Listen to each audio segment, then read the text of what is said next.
धर्म को राजनीति में नहीं जोड़ना चाहिए। धर्म अलग चीज है और राजनीति अलग चीज है। गरीबी तो है ही है, देश में ही गरीबी है।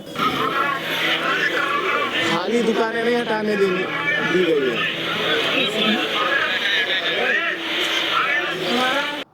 नमस्कार। फैजाबाद लोकसभा सीट के नतीजे को लेकर हर कोई हैरान है। हैरान इसलिए भी कि आखिर हिंदुओं की पार्टी होने का दावा करने वाली भारतीय जनता पार्टी उस लोकसभा सीट से कैसे हार सकती है जहां उसकी सरकार के दौरान अयोध्या में राम मंदिर का निर्माण हुआ।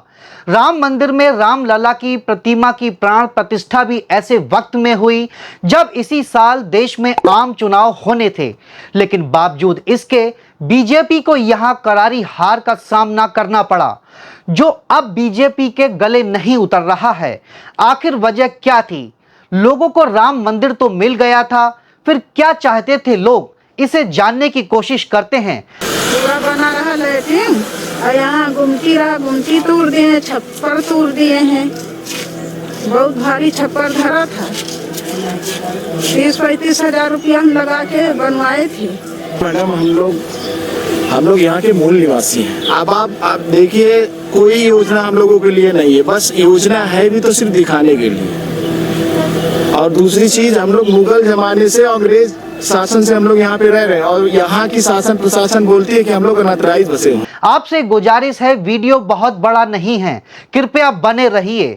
जब धनुर्धारी राम के चित्र के आगे रखकर 1985 में हुई पालमपुर बैठक में भाजपा ने राम जन्मभूमि को मुक्त कराने का संकल्प किया था, उस वक्त फैजाबाद लोकसभा सीट से कांग्रेस के निर्मल खत्री सांसद थे।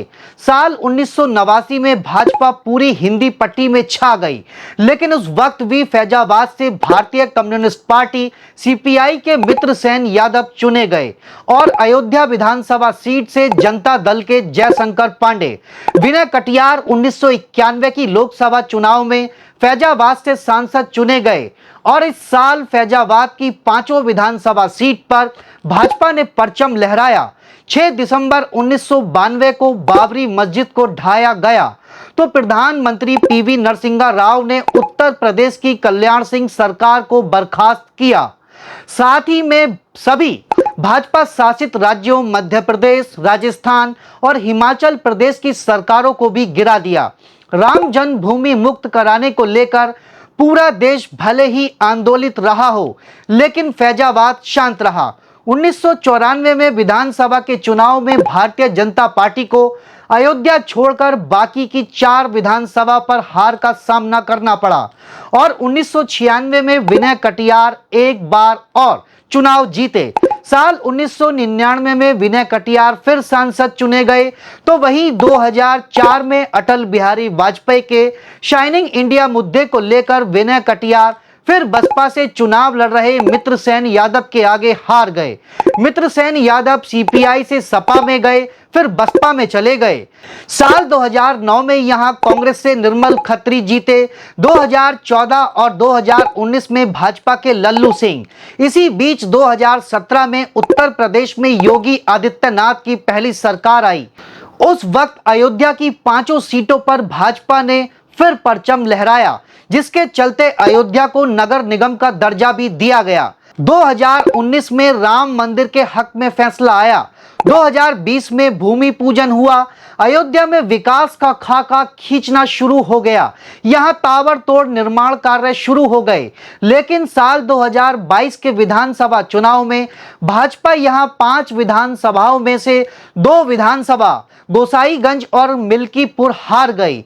जिस विधानसभा में राम मंदिर का निर्माण हो रहा है, उसमें भी भाजपा कड़े संघर्ष में जीती थी और अब 2024 में बीजेपी के लल्लू सिंह समाजवादी पार्टी के अवधेश प्रसाद के आगे हार गए। इसके बाद हर कोई समीक्षा कर रहा है कि कैसे बीजेपी की हिंदुत्व की प्रयोगशाला अयोध्या में धराशायी हो गई। लेकिन क्या कभी किसी ने जाना है कि यहाँ विकास सौंदर्यीकरण तक ही सीमित रह गया? किसी की दुकान चली गई, किसी का घर चला गया, क्या उन्हें मुआवजा भी मिला? यहाँ जो है समस्या बहुत सी है। कई समस्याएं हैं, जैसे कि यहाँ पर शौचालय नहीं है लोगों के पास, आवास नहीं है, फौज बनने नहीं देती, सरकार की योजना आती है कोई लाभ नहीं है सरकार की तरफ से, कोई भी योजना का लाभ नहीं। प्रधानमंत्री आवास योजना यहाँ पर किसी को एक भी आवास नहीं मिला है, यहाँ पर सरकार की तरफ से कोई लाभ नहीं, शौचालय तक। हमारा लेटरिन गिराइडिंग हुआ है, पूरा बना रहा लेटरिन, और यहाँ गुमटी तोड़ दिए, छप्पर तोड़ दिए हैं। अब तो अयोध्या फैजाबाद एक जुड़ गया ना, पहले अलग था, काफी बीच में गैप था, कम से कम 1 किलोमीटर गैप था जब हम आए थे। अब इस समय तो पता ही नहीं लगता कब फैजाबाद खत्म हुआ कब अयोध्या आई। विकास सौंदर्यीकरण में ज़्यादा हो रहा है नगर निगम में, और हम 78 से हम यहाँ फैजाबाद में। ऐसा है कि इसमें चेंज जो है वैसे भी प्रकृति का नियम है, और रह गई तो बदलाव तो स्वाभाविक है। बहुत कुछ बदलाव है, सरकार की वजह से भी बहुत कुछ बदलाव है। जैसे कि घरेलू स्थितियों में, जैसे व्यापार में या धंधे में या नौकरी में, इसमें जो है उस तरह से बदलाव नहीं समझ में आता। इस वीडियो में इतना ही। आप हमें इस पर अपनी राय जरूर दे सकते हैं। ऐसे ही खबरों में बने रहने के लिए चैनल को सब्सक्राइब करना न भूलें। नमस्कार।